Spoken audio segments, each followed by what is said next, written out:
Gustavo Cisneros, un empresario global. Gustavo Cisneros, el adelantado.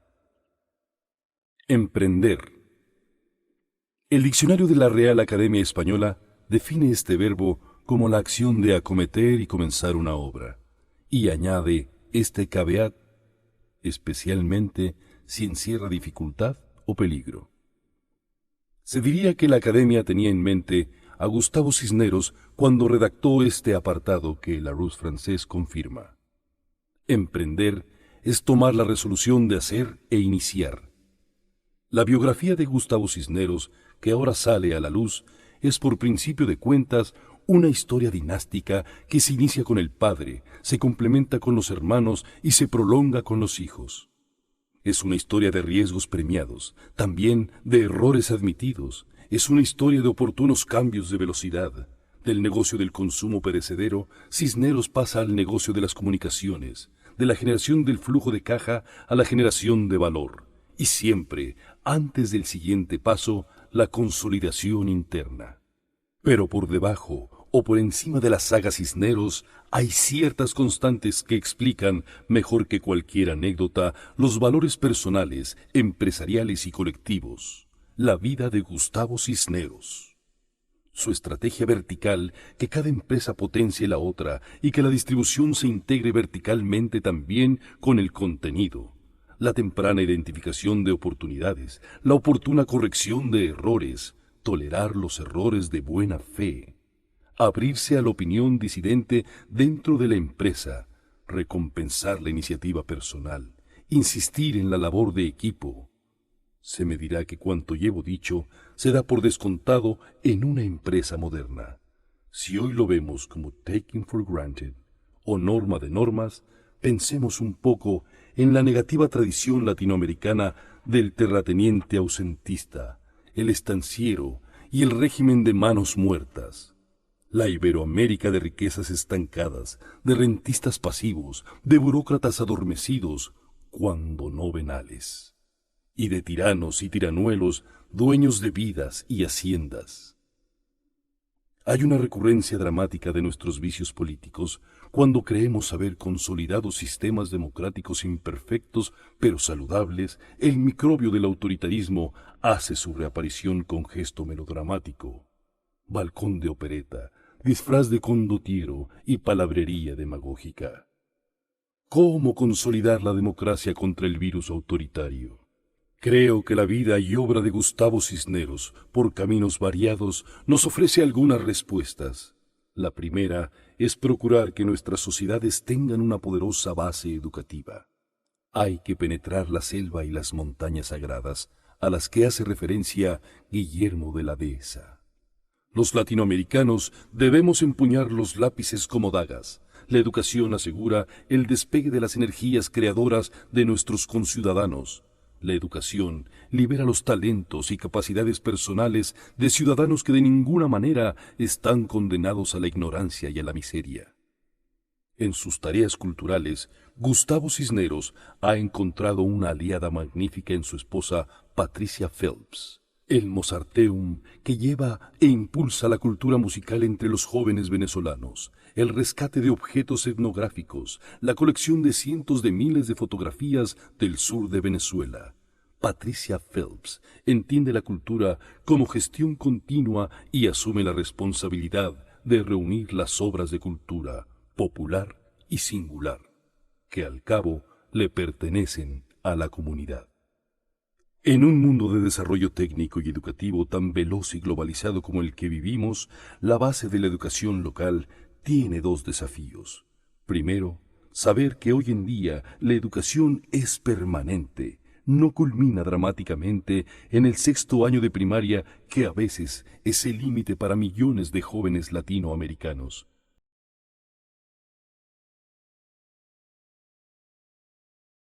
Ni siquiera culmina al obtener el grado universitario. La educación solo termina cuando se acaba la vida. Esto en primer lugar.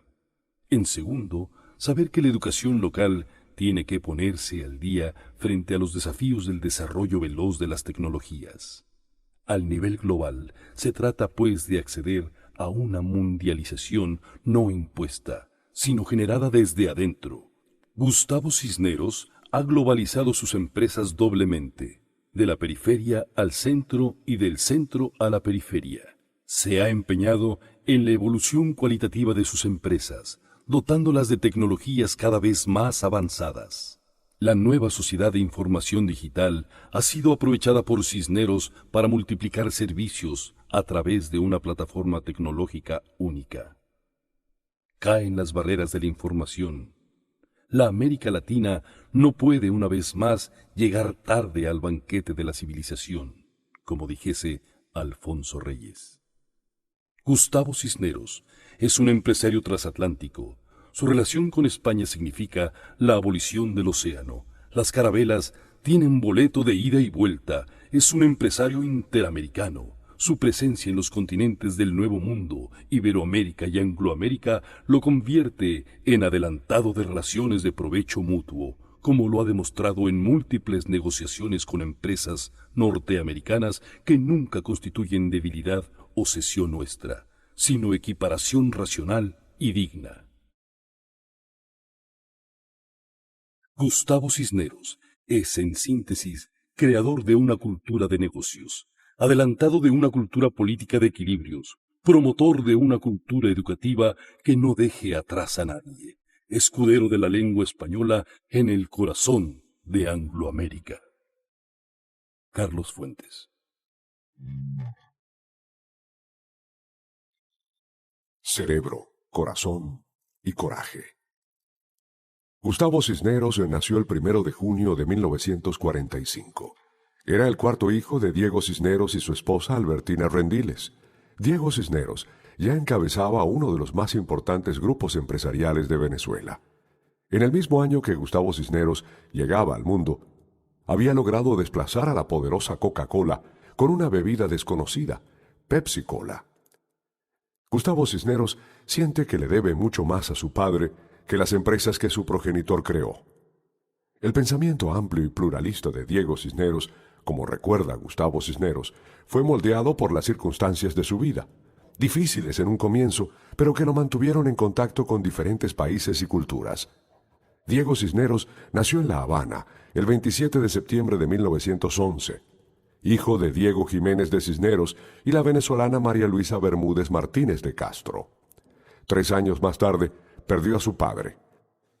Su madre quedó entonces en una delicada situación económica y decidió trasladarse a la isla de Trinidad en el Caribe para unirse a unos familiares. Trinidad fue el hogar de Diego y su hermano Antonio durante los siguientes 13 años. En ese entonces, la isla era un mundo aparte en el continente sudamericano. Como colonia británica, gozaba de estabilidad política. María Luisa inscribió a sus hijos en el St. Mary's College de la Orden Católica Irlandesa del Espíritu Santo. Los muchachos gozaron de lo mejor de la tradición inglesa de la educación en ultramar, disciplina con tolerancia, mucho deporte y rigor académico. Desde pequeño, Diego compartió el estudio con el trabajo. Su primer empleo, a destajo, lo consiguió durante su adolescencia en una óptica que precisaba de una persona bilingüe, en inglés y español. Ya mostraba buen olfato para los negocios. A los 16 años salía a la calle a vender helados caseros. Fue mi primera experiencia de hacer algo para satisfacer una necesidad del público, recordaría después. En septiembre de 1928, cuando Diego tenía 17 años y había terminado sus estudios, su madre decidió regresar a su patria. El joven Diego se enamoró de Venezuela y especialmente de Caracas, entonces una pequeña ciudad de 150,000 habitantes. Levantada a las faldas del hermoso Cerro El Ávila, Caracas era un lugar apacible, de calles angostas y con unos pocos edificios públicos de inspiración francesa que contrastaban con la arquitectura colonial. Los hermanos Cisneros rápidamente consiguieron empleo.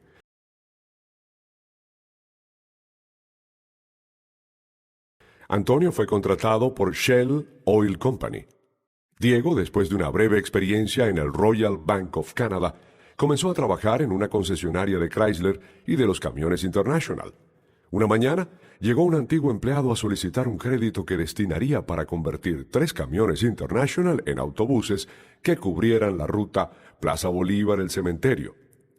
Cisneros escuchó los detalles del negocio y olfateó una oportunidad en el transporte público. En los siguientes meses ahorró todo lo que pudo hasta reunir los 1,000 bolívares necesarios para adquirir un camión de volteo.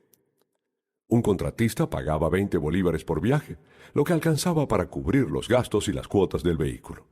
Antonio también se sumó al proyecto y los hermanos se propusieron convertir el camión en autobús para el transporte público.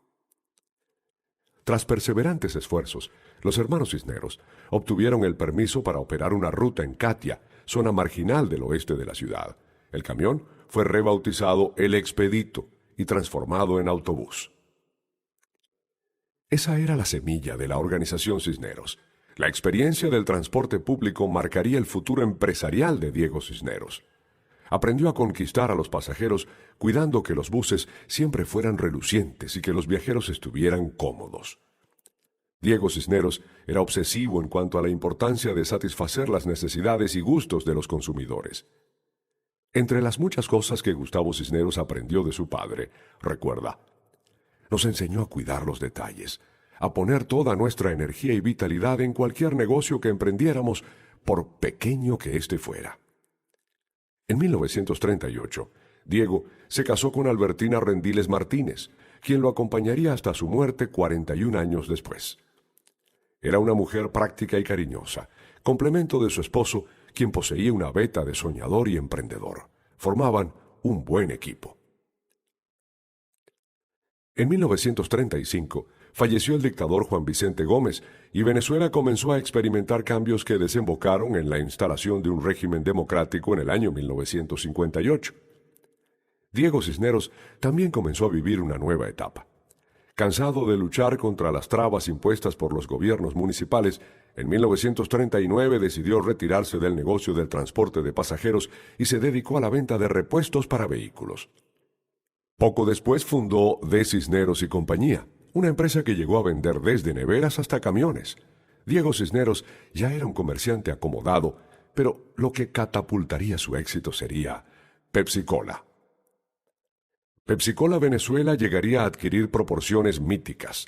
Era uno de los pocos países donde la bebida superaba y en forma aplastante a Coca-Cola, hasta el punto de convertirse en la concesión internacional más rentable para la empresa estadounidense. A sus empleados y especialmente a sus gerentes en la embotelladora y otros negocios, Diego Cisneros les exigía la misma pasión que él entregaba al trabajo. Solía decir, no se puede tener una empresa exitosa si no se poseen las 3 C: cerebro, corazón y coraje. Consciente de que la clave del negocio del refresco es la distribución, diseñó una estrategia de marketing para garantizar que los productos siempre estuvieran disponibles y ante los consumidores. Y producto frío es producto vendido. Eran 2 de sus máximas. Además, instruía a sus vendedores a memorizar los 5 enunciados fundamentales de William Forsythe, un verdadero as de la mercadotecnia de la época. Quizá el más importante de estos era el tercero. En cada lugar donde se expende Pepsi-Cola, rezaba el postulado, debe haber un anuncio fuera, otro dentro y un enfriador para mantener los envases frescos. De esta forma, Pepsi-Cola comenzó a generar recursos que le permitieron a Cisneros ampliar su abanico de empresas. Así nacieron varias plantas de Liquid Carbonic y las representaciones de los autos Studebaker y helados Tío Rico. De hecho, la edición de 1959 de la Geografía Económica de Venezuela registró sus empresas como uno de los principales grupos económicos del país.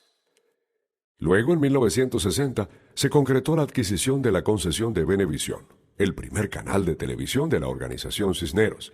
En esta empresa, justamente se formó Gustavo Cisneros y se comenzaron a gestar los cambios que determinaron el nuevo rumbo de la organización Cisneros en la década de los 90.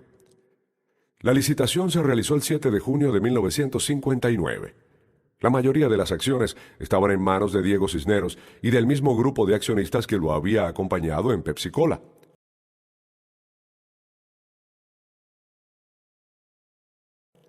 La nueva señal, Venevisión, Canal 4 en Caracas, inició sus transmisiones con un capital de 4,5 millones de bolívares y 800,000 bolívares de publicidad mensual vendida, una suma inédita en aquella época. La inauguración se celebró el 27 de febrero de 1961 y fue un espectáculo de gran repercusión en el país. La actriz Joan Crawford, miembro del directorio de Pepsi-Cola Internacional y ganadora de un Oscar en 1945 por la película Alma en Suplicio, fue uno de los invitados estelares. Ese día, las personalidades más reconocidas de la sociedad venezolana asistieron al evento en Colinas de los Caobos y, entre otras variedades, disfrutaron de las voces de Lucho Gatica y Olga Guillot. Hasta el día de hoy, las telenovelas, los programas de variedades y los noticiarios se consolidan en los horarios estelares y baten récords de audiencia. Como afirman algunos de los colaboradores de Diego, en Gustavo Cisneros, su padre siempre observó cualidades que sabía le ayudarían a manejar algún día el negocio de la televisión. Era agudo, poseía la misma curiosidad que caracterizaba a Diego y desde temprana edad mostró un interés especial por la pantalla chica.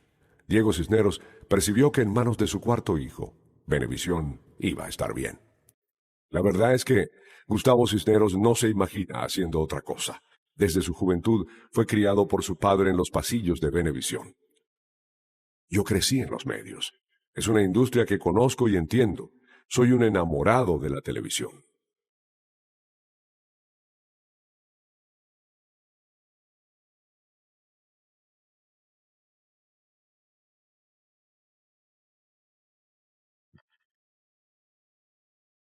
El aprendiz. Gustavo Cisneros sonríe mientras recuerda que pocas veces hizo falta obligar a los 8 hermanos Cisneros a que hicieran sus tareas del colegio. Ellos daban por sentado que así debía ser. Diego Cisneros y Albertina Rendiles imponían el deber con su presencia. Cisneros estudió en el San Ignacio, un tradicional y exigente colegio de jesuitas en Caracas. Desde los primeros años figuraba en el cuadro de honor y sobresalía en historia y matemáticas, una combinación curiosa, propia de un Géminis, dice él. Las obligaciones académicas eran compartidas con su afición a los deportes. Diego quería que sus hijos gozaran de la misma educación multicultural que él había tenido, una ventaja enorme en la vida.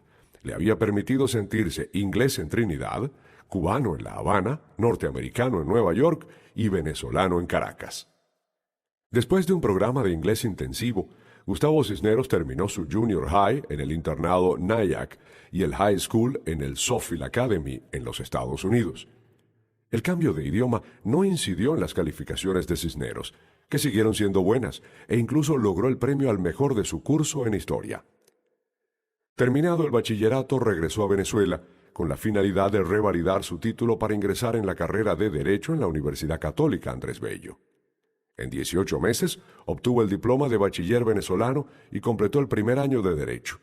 Pero el tema le aburría. Aunque le iba bien, no se veía a sí mismo ejerciendo como abogado. No era su vocación. El paso por Venezuela le sirvió para mantenerse en contacto con su país y adentrarse más en los negocios del padre. Gustavo Cisneros señala que, contrariamente a lo que se piensa, la decisión de seguir los pasos de su padre fue propia y no impuesta. Terminado su paso por la Universidad Católica, Cisneros optó por regresar a Estados Unidos y decidió inscribirse en junio de 1965 en el Babson College en Wellesley, una ciudad universitaria ubicada a 22 kilómetros de Boston. La escuela fue fundada en 1919 por el financista y candidato presidencial conservador Roger Babson, quien le imprimió un carácter sobrio centrado en el reto de los negocios. Aunque de raíces conservadoras, Babson era un lugar entretenido. Las universidades de Harvard y de Wellesley, ambas con un nutrido contingente femenino, quedaban a un paso. Cuando su hermano Ricardo se sumó al grupo en 1966, se fueron a vivir a una casa arrendada en la ciudad vecina de Framingham. Cisneros se destacaba como un buen anfitrión en las fiestas que organizaban. En 1968, Gustavo Cisneros se graduó cum laude en Babson. El anuario dice simplemente que se tituló en Economía. Su expresión en la foto es serena e intensa. Inmediatamente después, se presentó en las oficinas de ABC para realizar una pasantía. Quería prepararse para tomar las riendas de Venevisión,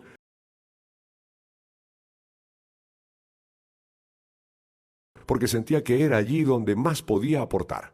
Ya comenzaba a vislumbrar la fortaleza comercial del medio y su potencial de internacionalización. La llegada de Cisneros a ABC no pudo haber ocurrido en momento más adecuado. A fines de los años 60 había mucha adrenalina en las venas de los canales de televisión en Estados Unidos. Ya no era un negocio casero, sino masivo, que facturaba por encima de $1.000 millones al año. Unos 500 canales distribuían la programación aportada por las tres grandes redes, ABC, NBC y CBS. En aquel momento, ABC era la más pequeña del trío, pero su presidente, Leonard Goldenson, quien había asesorado a Diego en Venevisión, tenía toda la intención y la garra para llevar la cadena de televisión al primer lugar, y nunca le tembló el pulso para innovar. Para entonces, Goldenson ya había adquirido los derechos para transmitir partidos de fútbol americano los lunes por la noche, una costumbre que se ha mantenido en el tiempo. Intuía el valor de los deportes para la pantalla chica, y años después fundó el canal deportivo ESPN para televisión por cable. Goldenson fue el consejero de Gustavo Cisneros y cuando no podía hacerlo, dejaba al joven con su asistente. Como la operación era pequeña, no había capas burocráticas que pudieran contener la iniciativa de Cisneros. Me dejaban hacer todo lo que quería, desde el manejo de cámara hasta la edición y el trabajo de cables. Todo fue muy rápido, dice. En la ABC, Cisneros trabajó en las oficinas de la cadena en Detroit, Chicago, Nueva York y Los Ángeles, y aún recuerda lo mucho que disfrutó del aprendizaje. El venezolano tuvo compañeros de trabajo de lujo, unos verdaderos haces de la televisión. Entre ellos destaca Michael Eisner, quien más tarde llegaría a encabezar The Walt Disney Company. Otro fue Barry Diller, quien levantó más tarde la red de canales Fox y USA Network. En esa época, estos innovadores comenzaban también sus carreras y una amistad que se mantiene después de 40 años. Poco antes de la Navidad de 1969, Cisneros recibió una llamada de su padre para que regresara a Caracas. A Diego le preocupaba que su hijo terminara seducido por la televisión norteamericana. Cuando esperaba que estuvieran en Los Ángeles, este amanecía en Nueva York y ahora lo necesitaba a su lado. Los planes de Gustavo Cisneros tuvieron un trágico vuelco a finales de febrero de 1970. Estaba trabajando en Venevisión cuando recibió una llamada de un gerente de Pepsi Cola en Maracaibo. «Gustavo, te llamo por tu papá», dijo con voz de preocupación. «¿Qué pasa?», le preguntó. «Diego no se siente bien, pero estamos seguros de que pronto mejorará». No fue así. Diego Cisneros sufrió un infarto. Tenía 58 años. A finales de marzo, llevaron a Diego al Rusk Institute en Nueva York. No solo soportó el traslado, sino que el pronóstico fue bastante positivo, aunque la rehabilitación se sabía duraría por lo menos un año, quizá 2.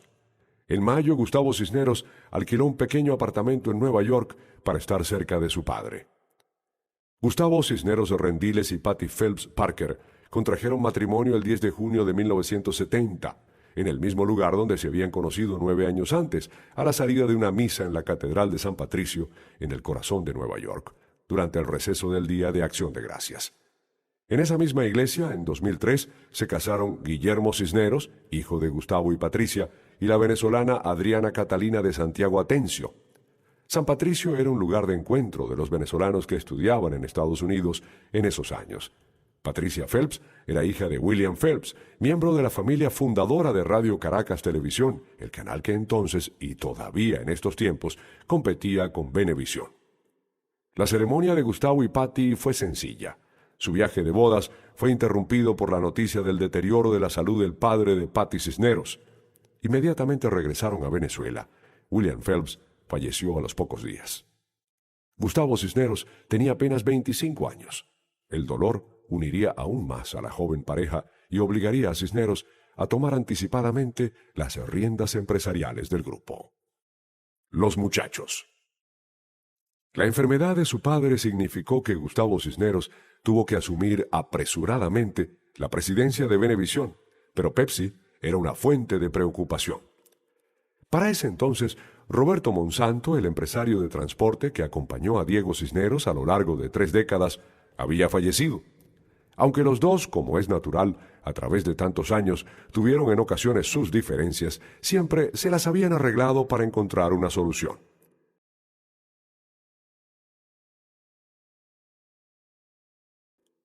Ahora la influencia decisiva en el grupo la tenía Julieta Monsanto, hija mayor de don Roberto, pero los herederos diferían en sus criterios acerca del rumbo a tomar. La intrincada estructura accionaria de Pepsi-Cola Venezuela, donde algunas familias controlaban una zona pero no la otra, dificultaba las innovaciones, especialmente si éstas involucraban nuevas inversiones. Los diversos grupos pugnaban por hacerse cargo de una nueva planta y las juntas directivas eran verdaderas batallas campales, según recuerda Gustavo Cisneros. Algunos comenzaron a insinuar que Diego, por su enfermedad, tenía que dejar la presidencia de la empresa. Gustavo y Ricardo Cisneros no podían permitir tal cosa, dado que en buena medida la empresa había alcanzado su sitial gracias al sostenido esfuerzo de su padre. A finales de 1970, Diego volvió a su trabajo, pero por debajo de un manto de normalidad, la alta gerencia estaba debilitada por las diferencias internas. La empresa se dividió según las preponderancias accionarias de cada familia. Los Cisneros quedaron a cargo de las operaciones en el occidente y el oriente del país, mientras que los otros accionistas se hicieron cargo de la zona central, que incluía Caracas y Valencia. Para un negocio cuyo éxito depende esencialmente de la distribución, era un arreglo sin futuro. Un camión con su vendedor a bordo no podía salirse de su territorio, aun cuando hubiese necesidad de hacerlo. En la práctica, Pepsi-Cola de Venezuela se había disgregado en varias compañías. Gustavo Cisneros decidió que tenía que comprar la participación de los Monsanto. El problema era el precio solicitado. Aún así estaba dispuesto a pagarlo. Afortunadamente, Coca-Cola tenía estupendas relaciones con Gustavo Cisneros y habían iniciado conversaciones orientadas a que los Cisneros asumiesen la franquicia en Venezuela. Esa posibilidad tuvo un papel en persuadir a los Monsanto a vender su participación en Pepsi-Cola. De hecho, Coca-Cola ya les había cedido el terreno venezolano a los Cisneros y con ese flanco cubierto, Gustavo podía comprometer recursos para una recompra de acciones. Gustavo Cisneros persuadió a Osvaldo, su primo hermano, hijo y heredero de Antonio Cisneros, para que le acompañase en la operación. De naturaleza cautelosa, Osvaldo dudó un poco, pero luego accedió. En ese tiempo, comenzó a tomar forma definitiva el equipo de Gustavo, Ricardo y Osvaldo Cisneros, que acumularía importantes éxitos en adelante. También entonces Gustavo Cisneros buscó la asesoría de Pedro Tinoco, banquero y abogado corporativo que había trabajado con las grandes empresas norteamericanas en la década de los 50. Un antiguo colaborador de la organización lo describe como el gran colega y consejero de Gustavo, su armador de negocios. Con los años, Tinoco se convertiría en un tutor para la nueva generación de los Cisneros. Tras la separación con los Monsanto, Osvaldo quedó como cabeza de una Pepsi unificada. Formado desde los cuadros inferiores por varios gerentes de Pepsi, era considerado como uno más en el grupo de embotelladora y, por ende, la persona idónea para comandar las operaciones de allí en adelante. Diego Cisneros necesitaba crear un ambiente para que sus dos hijos pudieran canalizar sus inquietudes empresariales. Gustavo Cisneros trabajaba en Venevisión y Ricardo se entrenaba en un concesionario de autos. En agosto de 1972, en una sencilla oficina del edificio Fertec en la Avenida Libertador en Caracas, nació el ente corporativo Guri por Gustavo y Ricardo. Al dúo se unieron Estanislao Pérez y Osvaldo Cisneros. Ya en esos momentos estábamos pensando en el negocio de tiendas por departamentos, los supermercados, la radio, la revolución de la computación, recuerda Gustavo Cisneros.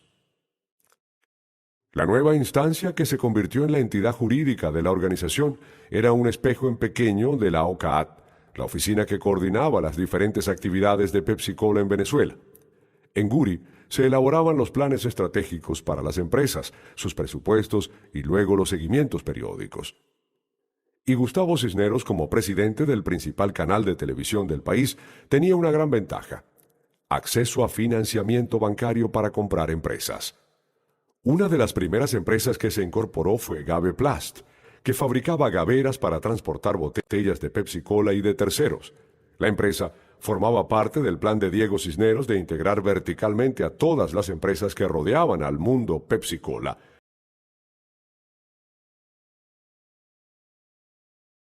desde el fabricante de tapas hasta el proveedor de azúcar.